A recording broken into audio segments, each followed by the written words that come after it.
NCR में गर्मी अब जानलेवा बन गई है। आपको बता दें 11 से 19 जून के बीच 178 लोगों की अब तक मौत हो चुकी है दिल्ली एनसीआर में, यानी कि सिर्फ 8 दिन के अंदर 178 लोग गर्मी की वजह से अपनी जान गंवा चुके हैं।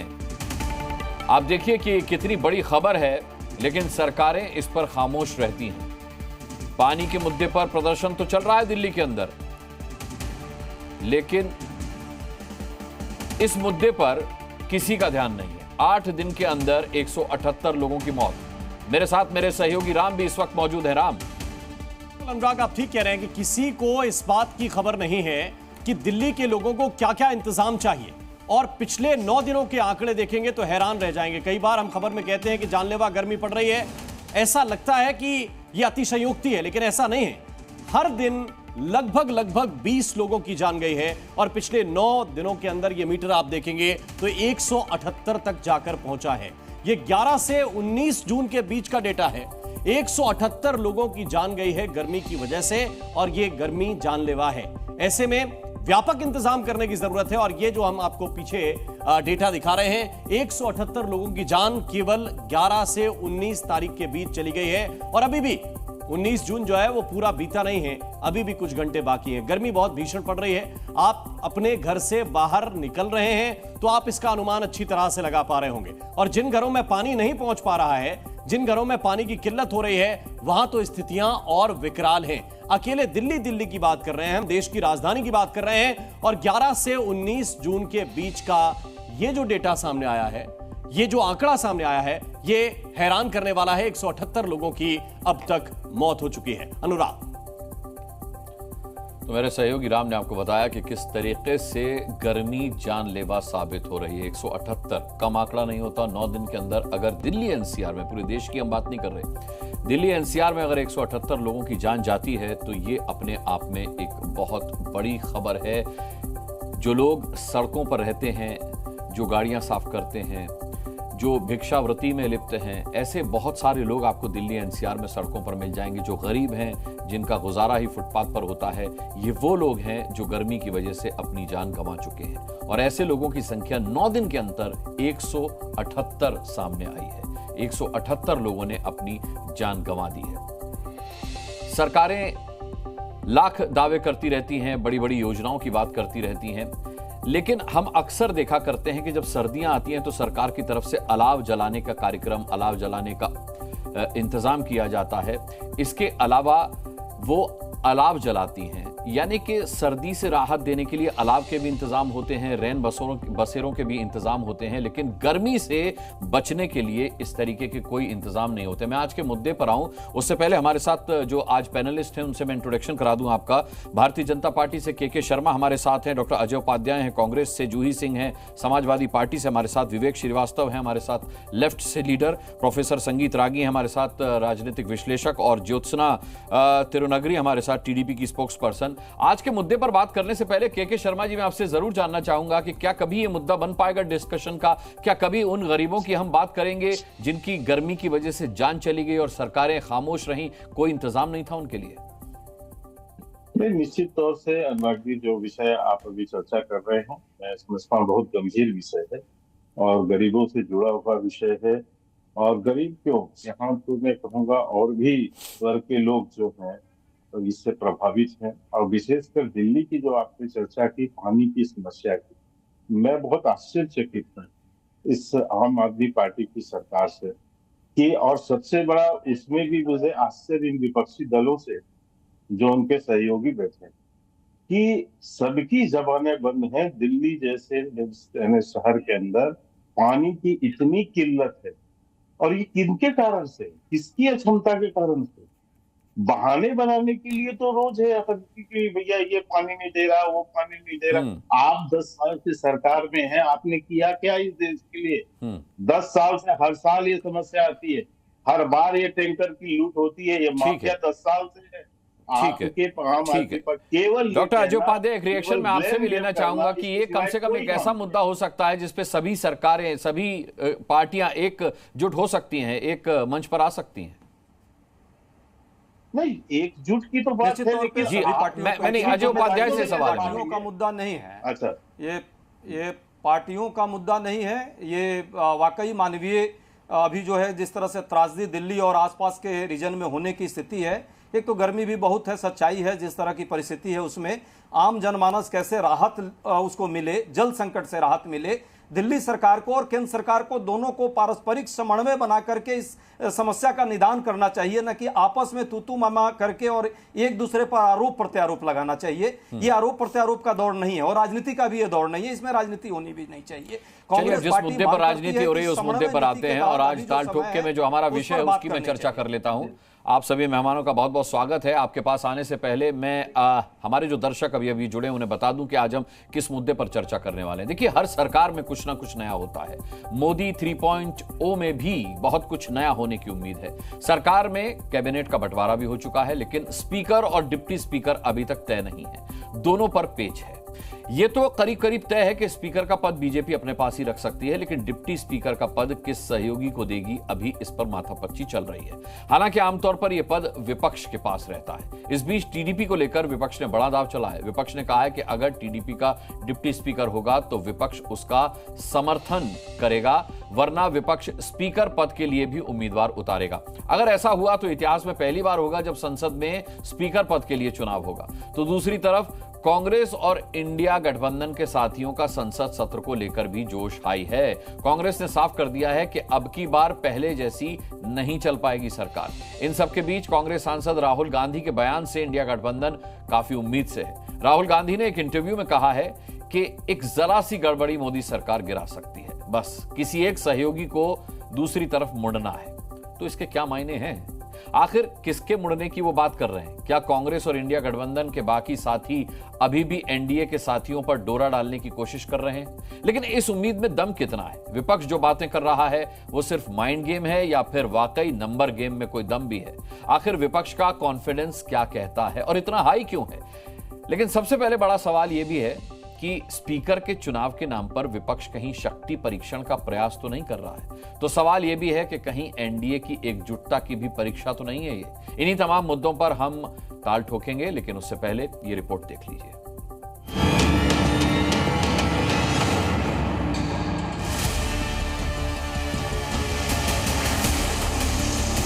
उन्हें थोड़े दिनों में समझ में आ जाएगा कि अब सर्वसम्मति से कुछ नहीं, अब सबसे बात करके ही सब कुछ हो पाएगा। ये सरकार चलाना अब नरेंद्र मोदी जी के बस की नहीं रहेगा। इनकी नाक में हम दम कर देंगे। राहुल गांधी और कांग्रेस पार्टी एक पार्टी नहीं है, बल्कि केवल एक पारिवारिक कंपनी है। मामला 50-50 का नहीं है, मामला हमारे पक्ष में है। वो तो बैसाखी पर चल रहे हैं, वो बैसाखियां बवाल मचा रही हैं। पलड़ा हमारा भारी है। देखिए कौन कब किधर चला जाए इनको पता ही नहीं है। कांग्रेस पार्टी फिर से बिखर सकती है, हिस्सों में बंट सकती है। एक एक सदस्य को या तो लोकसभा या राज्यसभा में बिठाया गया है, उसको लेकर बहुत बड़ी बगावत हो सकती है कांग्रेस पार्टी में। ये भी तो हो सकता है। एनडीए के गठबंधन के सदस्यों से आगाह कर रहे हैं कि ये भारतीय जनता पार्टी है, इनसे जब हाथ भी मिलाओ तो अपनी उंगलियां गिन लिया। अगर कुछ मुद्दों पर मतभेद हो तो आपको अपनी बात रखने का अधिकार है, लेकिन ईंट से ईंट तो बजाने का अधिकार नहीं है।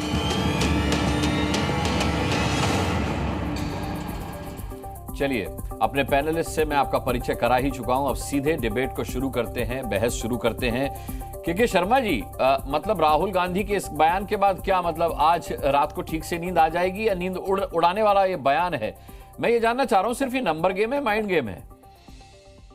ऐसा है अनुराग जी, जिसकी जनता ने नींद उड़ा दी हो वो हमारी नींद क्या उड़ाए। देखिए होता क्या है, कुछ अटकती भटकती बिलखती आत्माएं हैं। जनता ने इन्हें प्याज छीलना और आंसू बहाने का काम दिया है विपक्ष में रहे, क्योंकि ये इनकी फितरत है। ये अच्छे विपक्ष होते, सकारात्मक विपक्ष होते तो ना ये भाषा होती ना बोली। एक प्रवक्ता बता रहे थे कि साहब हमारे पक्ष में जितना पूरा कुल मिला के विपक्ष की संख्या है उससे कहीं ज्यादा तो अकेले भारतीय जनता पार्टी की सीटें हैं। लेकिन बड़बोलापन, बतौलेबाजी, ये जो है बोलने के लिए आगे आपने शुरू से, लेकिन इस बड़बोलेपन का आधार भी है राहुल गांधी के पास, इंडिया गठबंधन के पास। के शर्मा जी हवा में तीर नहीं चला रहे हैं। वो नहीं तो हवा में तीर चला रहे हैं नहीं चला रहे हैं, वो तो करके दिखाए तब समझ में आया। हमें तो पहले यही बात मैं कहने जा रहा था कि जब रिजल्ट आया, रिजल्ट आने के तुरंत बाद इन्होंने खूब ढोल बजाए, खूब मिठाइयां बांटी, और इसके बाद इन्होंने ये कहा कि देखो साहब, ये तो सरकार बन नहीं सकती, मंत्रिमंडल बंट नहीं सकता, समर्थन मिलेगा नहीं, ये सारी चीज करते आए ना। फिर इन्होंने कहा कि नहीं, मंत्रालय का बंटवारा में लड़ाई हो जाएगी, फिर स्पीकर में हो जाएगा, फिर इसमें हो जाएगा। तो ये बाहर बैठ के कुड़ रहे हैं। मैं वही कह रहा हूँ, प्याज छिड़ रहे हैं और आंसू बहा रहे हैं। ये भटकती बिलकती आत्माओं का ये काम होता है। एक यदि समझदार विपक्ष होता, भटकती बिलखती आत्मा से बैठते। और दूसरी बात, किसी हॉरर फिल्म का शीर्षक लग रहा है मुझे, भटकती बिलखती आत्मा। डॉक्टर अजय उपाध्याय, चलिए मैं एक सेकंड, एक बात पूरी कर दूं, फिर आप बोलवा मुझे। अब भाषा क्या है, नाक में दम कर देंगे, पिछली की तरह नहीं है। तो पिछले तो आपने सारी मर्यादा खो दी थी। पहली बार हुआ था अनुराग जी कि किसी स्पीकर के सामने ट्रेजरी बेंच के ऊपर चढ़ के, और जिस ढंग से नाच कर रही थी विपक्ष, जिस ढंग से स्पीकर के मुंह पर जो है पुस्तिका फेंका जा रहा था, सारी मर्यादाओं को लांघ दिया था। अब उससे ज्यादा और हुड़दंग करने की स्थिति है तो उसका भी जवाब देश की जनता देखेगी, उसको आगे उसका भी निर्णय करेगी। तो हमें इस बात से पूरा भरोसा है, हमारे जो सहयोगी दल है हमारे साथ हैं, हमारे सहयोग में है, और हम सरकार गठबंधन की चलाना जानते हैं। और ये वो संख्या है जो पिछले 35 साल की गठबंधन की राजनीति में एक दल की सर्वाधिक संख्या है। नरसिंह राव जी से लेके और मनमोहन सिंह जी के सरकार को जोड़ लीजिए, किसी के पास इतनी संख्या। ठीक है के शर्मा जी, मैं अजय उपाध्याय से इसका गणित समझ लेता हूँ।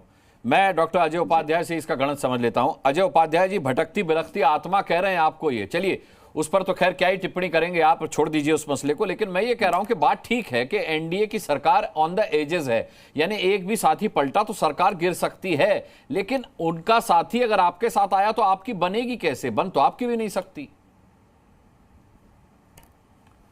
अनुराग जी, बनने और बिगड़ने की बात नहीं है। हमारे नेता ने क्या कहा उसके संदर्भ को समझना चाहिए सभी को। हमारे नेता ने स्पष्ट कहा कि जिस तरह का स्वभाव है और जिस तरह का जनादेश है, मोदी जी का जो शहंशाह जो है उनका अहंकार एक बड़ा है, और जनादेश क्या है? सबको लेकर चलने का जनादेश है, गठबंधन धर्म को पालन करने का जनादेश है, सहमति के साथ सरकार का कोई भी निर्णय लेने का जनादेश है। निश्चित तौर पे ये कौन नहीं जानता कि जिस तरह की परिस्थिति है, नायडू नीतीश डिपेंडेंट अलायंस है ये। क्या ये बोल सकते हैं कि इन्होंने पूर्ण बहुमत की सरकार स्वयं पे बनाई है? ये बैसाखियों के सहारे नहीं है। अब भटकती आत्मा किसकी है, बिलखती आत्मा किसकी है, और अजीत पवार या शिंदे किसका प्याज काट रहे हैं मंत्रिमंडल में, ये मैं नहीं कहूंगा, ये तो खुद जानते हैं। लेकिन सच का सामना करना चाहिए। हमारे नेता ने तथ्यों पे आधारित वास्तविक जो राजनीतिक विमर्श है उसकी बात रखी है कि यदि मोदी जी ने गड़बड़ी की और गलती की, जो अहंकारी हैं पहले से रहे हैं, तो ये सरकार नहीं चल पाएगी। इनके कारण ही, इनके बीज इस सरकार के गिरने के इन्हीं में अंतर्निहित है। कारण मैं बताता हूं। पहला अहंकार जो मैंने बताया, दूसरा जो है वैचारिक प्रतिवाद क्या है आपस में। सबने देखा नीतीश कुमार जातीय जनगणना के को चाहते हैं कराना, वो चाहते हैं कि अभी शीघ्र विधानसभा बिहार का चुनाव हो जाए। भाजपा इन दोनों मुद्दों पर कन्नी काट रही है। कब तक रहेंगे नीतीश कुमार उनको खुद नहीं पता है। जो दूसरे साथी इनके हैं नायडू साहब, वो मुस्लिम आरक्षण की बात सरेआम किया और वो देने जा रहे हैं। क्या भाजपा और भाजपा के नेता और आरएसएस इसको मान्यता देगा या नहीं देगा? क्योंकि छाती पीट करके मोदी जी और उनके सारे लोगों ने चुनाव में अपने समर्थकों को क्या दिया था, क्या कहा था कि भाई मुस्लिम आरक्षण के हम विरोधी हैं। बहुत अच्छी बात है, हम भी विरोधी हैं, लेकिन क्या इनके जो सहयोगी हैं उनके साथ होंगे? तीसरी बात, जिस तरह का लगातार जो है ये बीजेपी का हार हुआ है, कम सीट आई है, उसके कारण ये संसदीय दल का बैठक नहीं किए, और बीजेपी के लोग और इंक्लूडिंग आरएसएस जो लगातार चुनौती दे रहा है, क्या उसका सहारा ले पाएंगे? कम बता रहे हैं, लेकिन प्रधानमंत्री खुद कह चुके हैं कि बीजेपी की जितनी सीटें अकेले आई हैं उतनी तो कुल मिलाकर के पूरे इंडिया गठबंधन की भी नहीं आई हैं। आप कम कैसे बता रहे हैं इसको? देखिए, एकदम सही आपने कहा। बीजेपी के जो सीट है और इंडिया गठबंधन को सीट है उसमें अंतर है थोड़े से का, लेकिन बीजेपी को ऐसी सीट नहीं आई है जिससे कि पूर्ण बहुमत की सरकारें बना सकते थे। और मोदी जी को आदत स्वयं को रहा है कि वो अकेला डिसीजन लेते हैं, गठबंधन की सरकार है। पांचवी जो महत्वपूर्ण बात थी, 10 सेकंड, सिर्फ 10 सेकंड, मंत्रिमंडल का जो इनका मामला रहा है, हमने तो नहीं कहा अजीत पवार वाली बात और शिंदे वाली बात, और स्पीकर पद पर जो एक लोकतांत्रिक प्रक्रिया है उसके तहत आज तक का ये ट्रेडिशन रहा है कि सत्ता पक्ष जो है स्पीकर लेता है और सहयोगी या विपक्ष जो है डिप्टी स्पीकर लेता है। इस पर भी आप देखिएगा इनके अंदर घमासान है, और देखिएगा ये भी एक बड़ा कारण बन सकता है। तीसरी बात, सशक्त प्रतिपक्ष है, वो प्रतिपक्ष नहीं है 2019 और 14 का। यदि आप एक भी गलती करेंगे तो हम यहाँ पे खाली हाथ बैठेंगे नहीं, हमारे भी कुछ अपने परमुटेशन और कॉम्बिनेशन है। एक, क्या ये सही नहीं है? खाली हाथ नहीं 240 जो इनको सीट आई है, 111 नहीं 111। भाई राजनीति कर रहे हैं, डंडा की राजनीति हम नहीं करते, लेकिन हाँ राजनीति में परमुटेशन कॉम्बिनेशन का खेल तो है। और 111 सांसद कांग्रेस के लोग हैं इनके यहाँ, जो कहीं ना कहीं सही बात है। हमारे भी सूचना के वो तंत्र हैं, कितना अंदर से दुखी द्रवित हैं। ठीक है, चलिए एक छोटा सा रिएक्शन के शर्मा आपका जवाब देना चाह रहे, फिर मैं और गेस्ट पे जाता हूं। जो मैं आता हूं आपके पास, वास्तविक है, हम दाएं बाएं नहीं कर रहे हैं, जो सच है वो सच है। ठीक है, के शर्मा जी छोटी सी हमारे नेता ने भी सच को व्यक्त किया है। नहीं, पहले तो मैं थोड़ा सा क्लियर कर दूं डिप्टी स्पीकर का। डिप्टी स्पीकर जो विपक्ष का बनता है, ये पहले का कोई इस तरह का प्रेसिडेंट नहीं। 96 के बाद जब ये गठबंधन पे आए और इनकी नस टूटी, कांग्रेस की जो अकड़ थी इनकी वो खत्म हुई, तब ये डिप्टी स्पीकर का पद देने की बातें करने लगे। उसके पहले न राजीव गांधी के समय कोई डिप्टी स्पीकर बना, न इंदिरा जी ने बनाया, न नेहरू जी ने कभी बनाया। तो ये प्रेसिडेंट हमें ना सिखाए, पहली चीज वो उसे करेक्ट करें। दूसरी बात, इन्होंने बैठक की बात की, मैं एक प्रश्न ही मात्र रख रहा हूँ अनुराग जी आपके। हमने तो संसदीय दल की बैठक की और ये सारे ओवर खुले में किया, संसद के उसमें सभागार में किया, और लाइव टेलीकास्ट में सबने देखा, सारे दल के नेता बैठे थे और जिन्होंने प्रधानमंत्री का झूठ। एक मिनट में बता दूं, भाजपा के संसदीय दल की कोई बैठक नहीं, झूठ। सरेआम चैनल पर झूठ बोल रहे हैं, सरेआम झूठ बोल रहे हैं। संसदीय दल भाजपा की बैठक नहीं हुई, ये आपको अरे हम तो देख लिए, पूरा देश देखा, सरेआम झूठ। चलिए, आपने छोटी सी टिप्पणी के लिए और आपने झूठ बोला, निवेदन किया था, बड़ी हो गई टिप्पणी। आपने के शर्मा जी, मैं लौटूंगा आपके पास। और झूठा तथ्य ज्योत्सना जी हमारे साथ हैं, टीडीपी से। डिप्टी स्पीकर के बारे में, ये लोकतांत्रिक प्रक्रिया है। विपक्ष को उस समय आप विपक्ष की हैसियत में ही नहीं थे, इंदिरा जी के समय, राजीव जी के समय, इसलिए आपको नहीं मिला। तो वो झूठी बात है, झूठे तथ्य आप पेश कर रहे हैं, आपके पास कोई तर्क नहीं है। मैं बदतमीजी नहीं करता, भाषा की बदतमीजी आप करते हैं। नहीं, वो बात पूरी नहीं कर पाए। के शर्मा को बात पूरी कर लेने देते हैं, फिर बाकी और मेहमान भी है मेरे पास, संगीत रागी भी हैं, जूही जी भी हैं, ज्योत्सना जी भी हैं, विवेक जी मुझे भी आप मौका दीजिए, मुझे भी मौका दीजिए, उतनी ही मौका मुझे भी दीजिए। मुझ पर प्रश्न है तो उसका उत्तर मैं दूंगा। नहीं, बीच में नहीं। ठीक है, के जी मैं लौटूंगा आपके पास। बहुत अहम सवाल, ज्योत्सना जी, ज्योत्सना जी, थोड़ा है कि आप एक ज्योत्सना जी, साफ तौर पर विपक्ष ने यह कह दिया है कि अगर डिप्टी स्पीकर का पद टीडीपी को मिलेगा तब तो हम समर्थन करेंगे, वरना विपक्ष स्पीकर के पद के लिए भी अपना उम्मीदवार उतारेगा। आपको क्या लगता है कि एक किस्म का जाल फेंका गया है टीडीपी को लुभाने के लिए? नहीं अनुराग जी, मैं आपकी इससे पहले जो आप एक स्टेटमेंट पास करे थे वो भी सुनी थी। ये किस किस्म का खेल है सर? ये बच्चों का खेल खेल रहे हैं विपक्ष, आज बच्चों का खेल खेल रहे हैं। आज जो भारत की जनता जो है, they have given a mandate. क्या मैंडेट दिए वो लोग? क्लियरली सिंगल लार्जेस्ट पार्टी जो है वो बीजेपी है, एनडीए को बहुमत मिला है, एनडीए आज सरकार बनाई है। एनडीए के जो दल हैं सब मिलजुल के, चाहे वो आंध्रा में हम लोगों की सरकार बनी है, आंध्र प्रदेश में, और देश में भी हमारी सरकार बनी है, ऐसा ही पूरी जगह हो रहा है। अब इनकी यहाँ पे आप बात देखिए, ये बोलते हैं कि एनडीए की सरकार रहने दो, कुछ भी रहने दो, एनडीए में जो दल है उनके मन में क्या है हम झांक के देखेंगे, चाहे वो हो ना हो, हम ही बोलेंगे उनके बदौलत। जो वो बोलना चाह रहे, नहीं भी बोलना चाह रहे, वो हम ही बोलेंगे। हम आके बोल देंगे कि स्पीकर का पद टीडीपी मांग रहा है। हमने कब मांगा? पहली बात ये उनकी बात ही गलत है। ये आके ये भी बोलते हैं कि नहीं नहीं वहां पे कुछ भी होने की आशंका है। जैसे राहुल गांधी, आज राहुल गांधी जी आके बोलते हैं कि देयर इज अ पॉसिबिलिटी। कहां की पॉसिबिलिटी है बोलिए आप मुझे। हम तो बहुत मैं जैसे बोल रही हूँ, जैसे आप टीडीपी की बात लीजिए, आंध्र प्रदेश में हमारी सरकार बनी है। आंध्र प्रदेश में 164 सीट्स के साथ हमारी सरकार बनी है।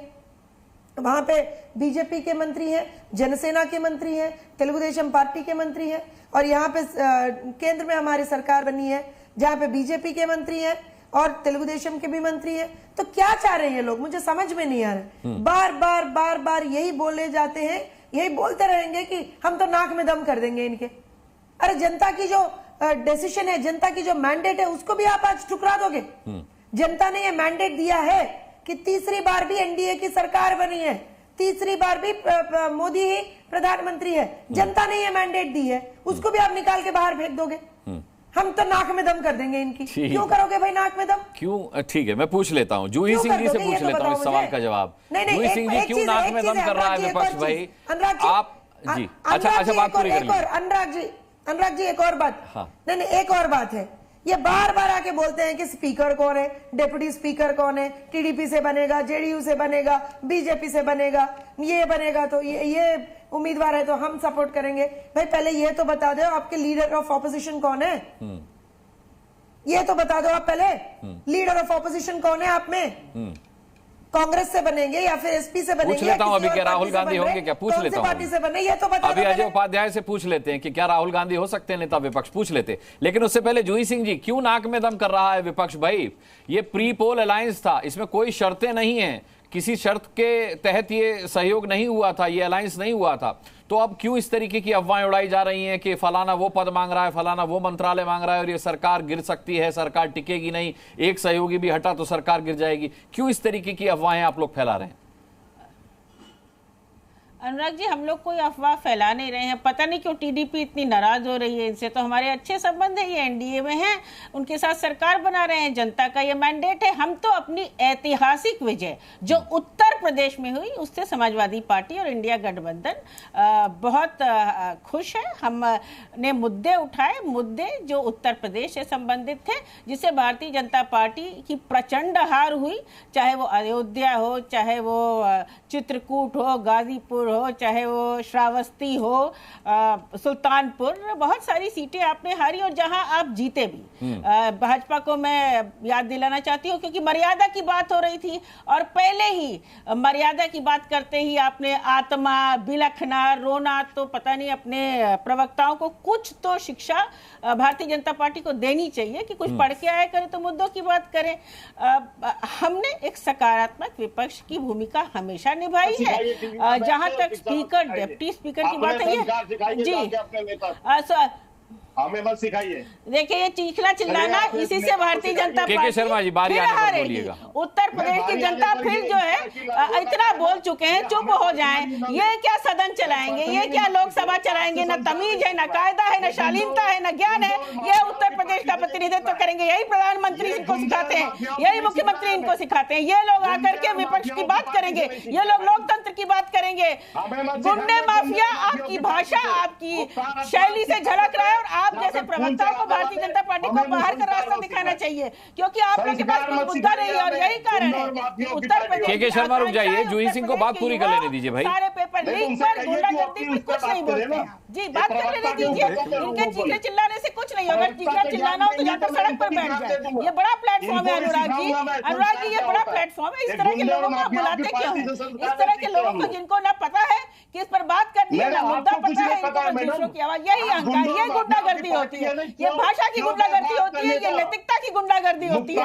और यही कारण है कि कोई कहता है कि आप गठबंधन धर्म नहीं निभा पाएंगे, बाकी जो उसको स्वीकार्य है कि आपका इस तरह से चीखना चिल्लाना सुने। भाई समाजवादी पार्टी कैसी भी पार्टी हो, जनता ने 5 से 37 पहुंचाया है के शर्मा उसको 5 से 37 पहुंचाया, इसमें आपका भी फेलियर है। अगर आपके फेलियर पर कोई सवाल उठा रहा है तो उसमें आपको परेशानी क्या है? अनुराग जी आप गलत फहमी में हैं। हम 70 सीट इसी उत्तर प्रदेश में जीते हैं। वो क्यों गलत फहमी में रहेंगे? आप अपनी कुछ फहमी हटा दीजिए। अभी और हमसे चुनाव आने 5 वाला है ना, फिर पता लगेगा कि हम ऐसे भी शर्मा नहीं है इस कि चीज एक पर दो आ चीज जाए, पर खड़ा है। विधानसभा चलिए लड़ने की हिम्मत ठीक है, मैं करे, लौटता हूँ चाहे विवेक श्रीवास्तव हमारे साथ हैं, लेफ्ट के नेता। आपको कि शालीनता क्या होती है और गुंडागर्दी क्या होती है। शालीनता आप सीख के आइए मैडम, संस्कार सीख के आइए, चुप हो गए तो बोले। व्यक्तिगत किसी के ऊपर बोलने के पहले अरे चुप रही है, इनका तो मैं संगीत रागी जी का रुख करूं उससे पहले विवेक श्रीवास्तव जी, लेफ्ट से क्या दिखाई दे रहा है? राहुल गांधी जो कह रहे हैं वो सही है या सरकार जो कह रही है वो सही है? लेफ्ट से क्या दिखाई दे रहा है? शर्मा जी बौखला गए हैं। शर्मा जी पानी छोड़िए, शर्मा जी को मेरे सवाल का जवाब दीजिए। गर्मी बहुत है, करोगे तो फिर उतना ही जवाब पाओगे। अरे आइए ना, चुनाव लड़िए, उपचुनाव लड़िए, बताती हूँ कि कैसे चुनाव शालीनता और सकारात्मक से लड़ा जाता है और युवाओं के मुद्दे क्या है, महिलाओं के मुद्दे। अच्छा ठीक है, ठीक है, आपसे आपस में मत लड़िए, आपस में में डूबे हुए हैं। चलिए 3 सीट से विवेक श्रीवास्तव अखंड घमंड है, अखंड घमंड। थोड़ा शांति से डिस्कशन करें, क्योंकि जो व्यूअर्स हैं वो ज्यादा हमारे पॉइंट। जी विवेक जी बताइए, बोलिए।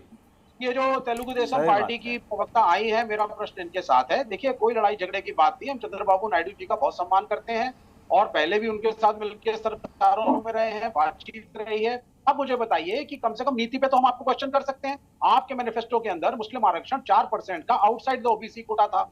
अब आप सरकार में, केंद्र में भाजपा के साथ आ गई है, एनडीए का पार्ट बन गई है। क्या अभी भी वो लागू होगा या नहीं लागू होगा?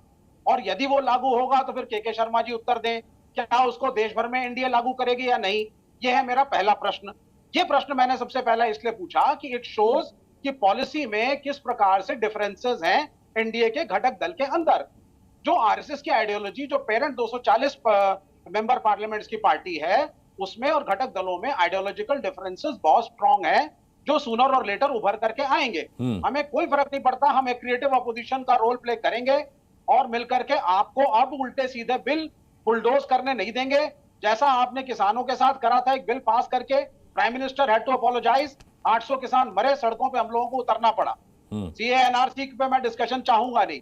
तो अब कम से कम इतना स्ट्रॉन्ग विपक्ष है कि हर बिल के ऊपर हम आपको बुलडोज करने नहीं देंगे और एक क्रिएटिव स्ट्रॉन्ग अपोजिशन की उम्मीद रखिए।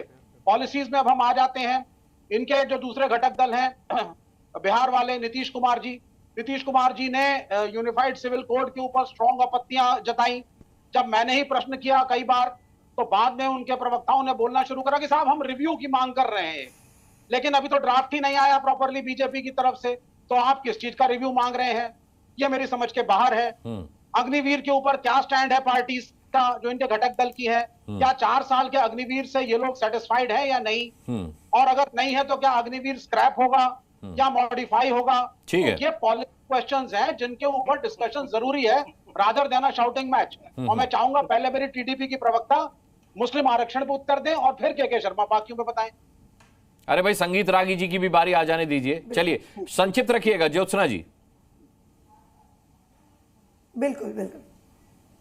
मैं एक ही चीज बता रही थी, जैसे कि आइडियोलॉजिकल, सर आपके मुस्लिम आरक्षण के बारे में मैं बोलूंगी, मगर आप एक स्टेटमेंट पास करें सर। आइडियोलॉजिकल डिफरेंसेस बोले सर, ये पहली बार नहीं है जो हम एनडीए में हैं, ये पहली बार नहीं है हम जो बीजेपी से हैं, ये तीसरी बार है। तीनों बार भी, मान लो पहले के 2 बार भी, कभी भी मुस्लिम्स को हमारे, जब हम एनडीए में रहने के बावजूद भी हमने उनके इंटरेस्ट को, उनके राइट्स को कहीं पे भी कुछ भी कमी आने नहीं दिया। That is the strength and that is the courage and that is the commitment of TDP. ये बात आपको समझना है सर। दूसरी बात, मुस्लिम आरक्षण की बात जो बोले गया है, हमने पहले भी, सर एक मिनट सर, मुझे कंप्लीट करने दीजिए सर। मुस्लिम आरक्षण की बात जब आती है सर, हम इलेक्शंस के पहले भी, जब इलेक्शन कैंपेनिंग के टाइम भी ये बात हम बोले, इलेक्शन के बाद हमारा मैंडेट आने के बाद भी ये बात बोले, हम जो है मुस्लिम्स के आरक्षण के बारे में हमारा स्टैंड है, हम उसी पे है। और जब भी हमके बात करना है, क्योंकि अब हम एनडीए में एलाई है, तो डेफिनेटली उसके बारे में हम एनडीए के बाकी सब एलाइज, चाहे वो बीजेपी हो, जेडीयू हो, बाकी सब एलाइज से हमारी बात होगी। एक सलाह मशुरा तो करेंगे ही करेंगे सर, उसको कुछ हम बाजू में नहीं रख रहे सर। ये बात मैं आपको साफ सीधी बात बता देती हूँ।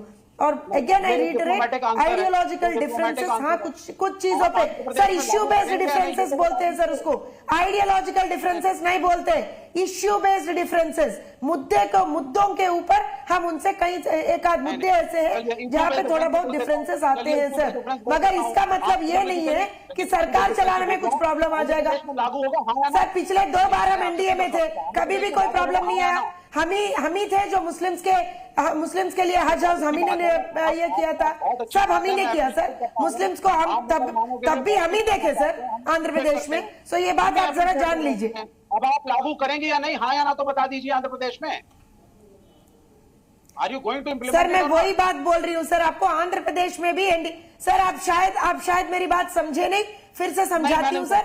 आंध्र प्रदेश में भी एनडीए की सरकार है। नहीं सुनिए समझाती हूँ सर सुन लीजिए सर, सुन लीजिए थोड़ा सुन लीजिए, मैं क्या बोल रही हूँ। आंध्र प्रदेश में भी एनडीए की सरकार है, एनडीए में हमारे एलाइज है, जनसेना है और भारतीय जनता पार्टी है, उनसे सलाह मशुरा करेंगे बिल्कुल। हम उस पे we are very committed on that point, so we will get back to you on that. हम कोई पीछे नहीं हट रहे सर, हम पीछे नहीं हट रहे, ये बात आप जान लीजिए, हम पीछे नहीं हट रहे। अगर कुछ भी मुद्दों के ऊपर कुछ डिफरेंसेस है, हम उनको बिल्कुल सुलह कर लेंगे सर, आप चिंता न करें। ठीक है, संगीत रागी को भी डिबेट में लाते हैं, हमारा सभी को बहुत देर से सुन रहे हैं, एक खामी है, हम ये पूरा करेंगे। डॉक्टर संगीत रागी, अब तक की डिबेट से आप ये समझ गए होंगे कि विपक्ष का जो कॉन्फिडेंस है वो इस बात को लेकर के है कि अगर इश्यू बेस्ड डिफरेंसेस होते हैं अलायंस के अंदर, एनडीए के अंदर, या फिर आइडियोलॉजी को लेकर के डिफरेंसेस होते हैं, तो इसका फायदा शायद हो सकता है इंडिया गठबंधन को, जो कि वो अभी दावा नहीं कर रहे। वो ये नहीं कह रहे कि हम सरकार बनाने के लिए ऐसा कह रहे हैं, वो ये कह रहे कि हम तो ये कह रहे हैं कि इस बार मैंडेट नहीं है नरेंद्र मोदी जी के पास, जनता ने उतना भरोसा नहीं जताया और एलाइज भी खुश नहीं है। पहली बात, एक पुरानी कहावत है गांव की, किसी के श्रापने से गाय नहीं मरा करती है। तो इनके श्राप देने से और इनके आकाश की तरफ टकटकी लगाने से कोई फर्क नहीं पड़ने वाला है। ये पूरी सरकार चलेगी। मैं इसलिए कह रहा हूँ कि कोalition का गणित ऐसा है, यदि भारतीय जनता पार्टी आज के दिन में 180 185 के आसपास होती तो वो ज़्यादा फ्रेजाइल होती, लेकिन चूंकि भारतीय जनता पार्टी आज 140 के आसपास है, तो इसलिए मुझे नहीं लगता है कि इसमें बहुत ज़्यादा अंतर बना। दूसरी बात, इसलिए जो कुछ भी विपक्ष चला रहा है वो वाकई हवा में तीर चला रहा है, और सरकार तो बिल्कुल ही एज पर नहीं है। तीसरी बात, एक सवाल उठाया गया शहंशाह वो होता है जो परिवार बैरम खां के नेतृत्व में पला बढ़ा होता है। तो खड़गे जी के और मनमोहन सिंह के नेतृत्व में पढ़े बड़े बैरम खां, दो बैरम खां के नेतृत्व में पले बड़े राहुल गांधी जी हैं। और शहंशाह उसको कहते हैं कि वो चाहे वो कैबिनेट का हिस्सा हो या नहीं हो, कैबिनेट का नोट फाड़ने की ताकत रखते हैं और सबके सरेआम वो प्रधानमंत्री की तू तड़ाक करके बात कर सकते हैं। शहंशाह इसको कहते हैं। नरेंद्र मोदी ने शहंशाह की भाषा नहीं बोली है, कहीं नहीं बोली है। क्या नरसिंह राव की सरकार बैसाखी पर नहीं थी? तब तो 206 ही था। मनमोहन सिंह की सरकार क्या बैसाखी पर नहीं थी? 10 साल चली। उसके अतिरिक्त उनके अंदर क्या इंटरनल कंट्राडिक्शंस नहीं है? जब कोalition होता है तो इंटरनल कंट्राडिक्शंस होते हैं। मैं कह सकता हूं कि जो वर्तमान सरकार है उसमें इंटरनल कंट्राडिक्शंस कम है। कम से कम वामपंथी और कांग्रेस पार्टी दोनों मिलकर, आप संगीत रागी ये कह रहे हैं कॉन्ट्रडिक्शन कम है, लेकिन राहुल गांधी कह रहे हैं कि सहयोगी उनके संपर्क में है। देखिए, राहुल गांधी जिसको कहते हैं, मैं व्यक्तिगत टिप्पणी नहीं कर रहा हूँ, विपक्ष अलबलाया हुआ है। जैसे 30% वाला बच्चा को यदि कभी 45% पास मार्क आ जाए ना, तो वो पूरा झंडा लेकर के शहर घूमते आता है कि हमको 45 नंबर मिल गया। ये विपक्ष भूल रहा है कि राहुल गांधी के पास 99 सांसद ही हैं। वो 150 भी नहीं गए हैं, 140 भी नहीं गए हैं, और 3 चुनावों को मिला दे तब भी भारतीय जनता पार्टी ज्यादा है। इसका जिक्र प्रधानमंत्री जी ने किया है, इसको दोहराने की आवश्यकता नहीं है।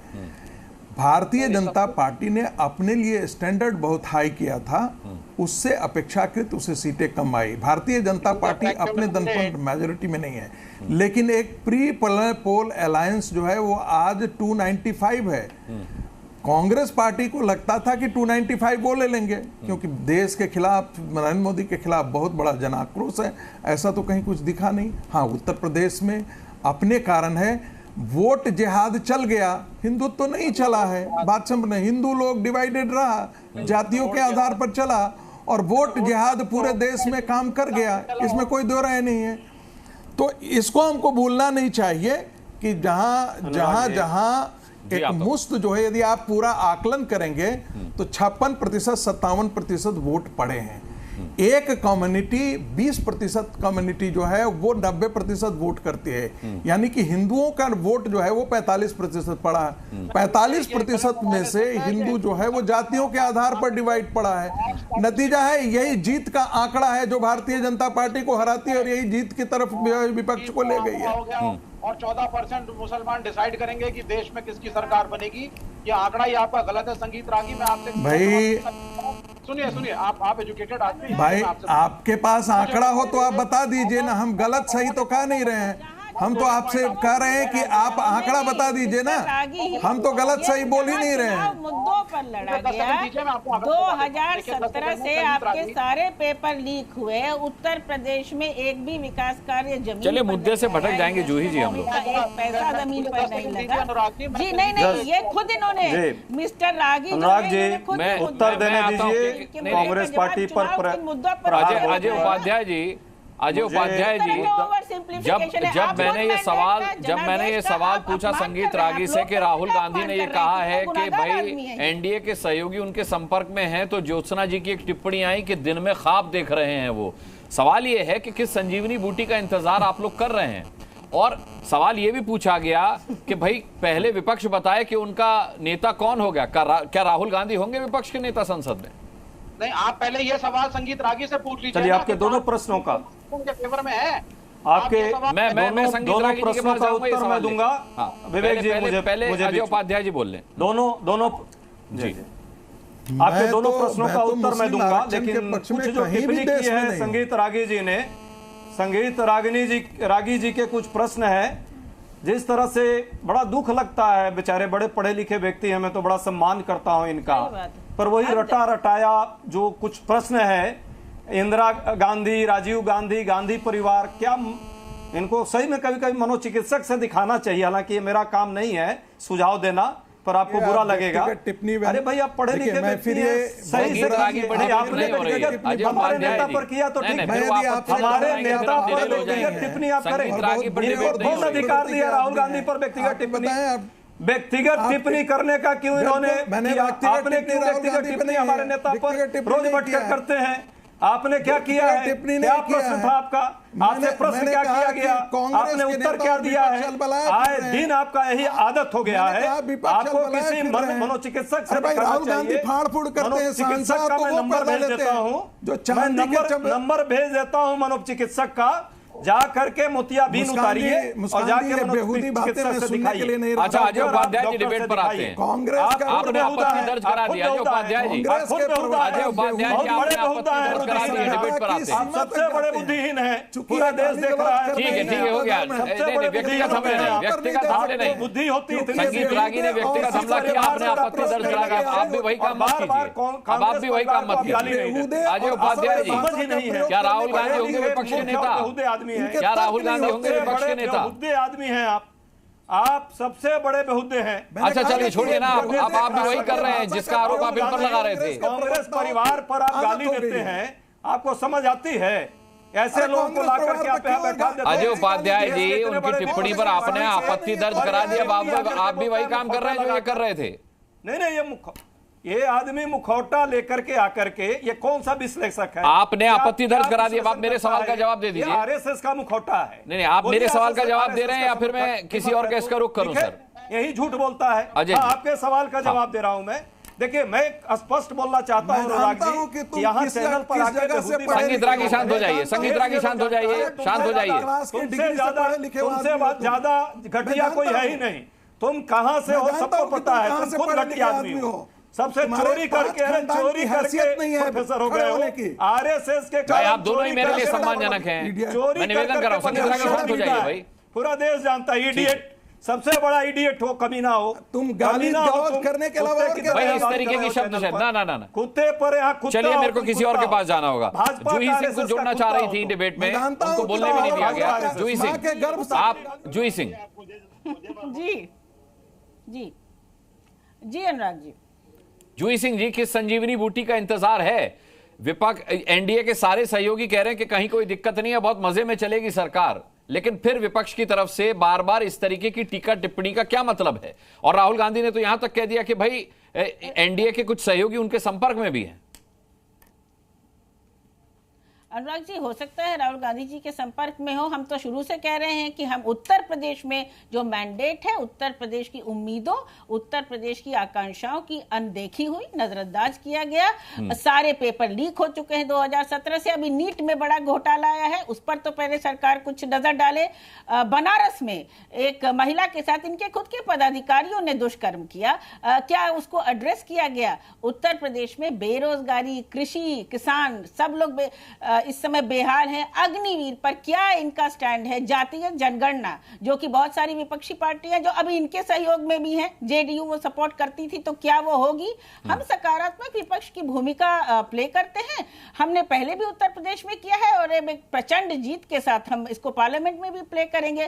तो हो सकता है भारतीय जनता पार्टी खुद ही ये सब अफवाह फैलाती हो, क्योंकि मुद्दों की बात है। आपने कहा 4% मुस्लिम आरक्षण, टीडीपी कह रही है कि उसको लागू करेगी नहीं करेगी, कोई स्ट्रेट जवाब नहीं आया। लेकिन मेरी ये बात समझ में नहीं आई जूही जी कि भारतीय जनता पार्टी है वो राहुल गांधी से क्यों फैलवाएगी?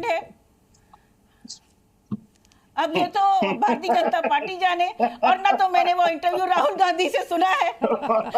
मैं बस ये जानती हूँ कि एक सकारात्मक विपक्ष की भूमिका की जरूरत है संसद में, और वो हम प्ले कर रहे हैं। लेकिन सुनी सुनाई बातें सब लोग फैलाते हैं। जी जी के शर्मा जी, मान लेते हैं राहुल गांधी की बात में अगर थोड़ी भी सच्चाई है कि भाई आपके सहयोगी उनके संपर्क में हैं और कोई इधर उधर फिसल गया, तो फिर क्या करेगी बीजेपी? आप अनुराग जी ऐसा प्रश्न पूछ रहे हैं। आपने राहुल गांधी जी का पिछले 20 साल का ट्रैक रिकॉर्ड देखा है, और जब वो अध्यक्ष थे और उसके बाद का ट्रैक रिकॉर्ड भी देखा है। उनकी पार्टी से लोग चले जाते हैं, राहुल जी को पता भी नहीं चलता। उनके पार्टी के लोग उनके संपर्क में नहीं है, वो दूसरी पार्टी के लोग का क्या बात करते हैं? जितने लोग पार्टी छोड़ के गए, क्या बोल के गए? यही बोल के गए ना कि राहुल गांधी बात भी नहीं करते, मिलते भी नहीं। तो उनका जीरो अपनी पार्टी के नेताओं से उनका संपर्क नहीं है, दूसरे के नेताओं से क्या संपर्क होगा? तो ये तो छोड़ दीजिए, ये तो इससे बड़ा हंसी और मजाक कुछ हो ही नहीं सकता। लेकिन अभी मैं कुछ बातें जरूर सुन रहा था। एक महत्वपूर्ण प्रश्न उठाया ज्योत्सना जी ने कि आप यहाँ की तो पूछ रहे हैं, आपके एलओपी का क्या है? आपको याद होगा अनुराग जी, जिस दिन परिणाम आए उसके 2 दिन बाद कांग्रेस पार्टी की बहुत बड़ी बैठक हुई, और वो 5 बजे से चालू हुई। वो बैठक में कहा गया कि एलओपी पर जो है मीटिंग होगी। बाहर निकल के 1 घंटे के बाद में खड़गे साहब और केशु वेणुगोपाल जी, संगठन महामंत्री, उनके निकल के बोले कि हमने प्रस्ताव रखा है। किसने कहा कि राहुल गांधी जो है वो एलओपी बने। और इस बात की तस्दीक स्वयं वेणुगोपाल जी ने भी टीवी में उसी समय बाहर निकल के बाइट दिया कि हमने ये प्रस्ताव उसका अनुमोदन किया है, और राहुल गांधी जी ने कहा है कि मैं इस पे विचार करूं। ये शहजादे जो हैं, जिसकी मिन्नतें ये कर रहे हैं, पार्टी का अध्यक्ष राहुल गांधी कहिए, शहजादा मत कहिए, फिर राजीव उपाध्याय आपत्ति करेंगे इस पर। मैं आपसे निवेदन कर रहा हूँ, इस तरीके की टिप्पणियों से बचिए सर, स्वस्थ डिबेट के लिए बहुत जरूरी है। आपकी पार्टी से लोग छोड़ कर जाते हैं। मैं ये पूछना चाहता हूँ कि अध्यक्ष के निर्णय करने के बाद, उनके प्रस्ताव रखने के बाद अध्यक्ष क्या होता है अनुराग जी? और उसमें सारे लोग क्या होता है? क्या आपकी पार्टी का अध्यक्ष चुना जाता है? आप अपने अध्यक्ष को चुनते हैं, भारतीय जनता पार्टी अपने अध्यक्ष को चुनती है कि मनोनीत करती है? चुप हो जाइए, आपको तो न्यूज तक पता नहीं है।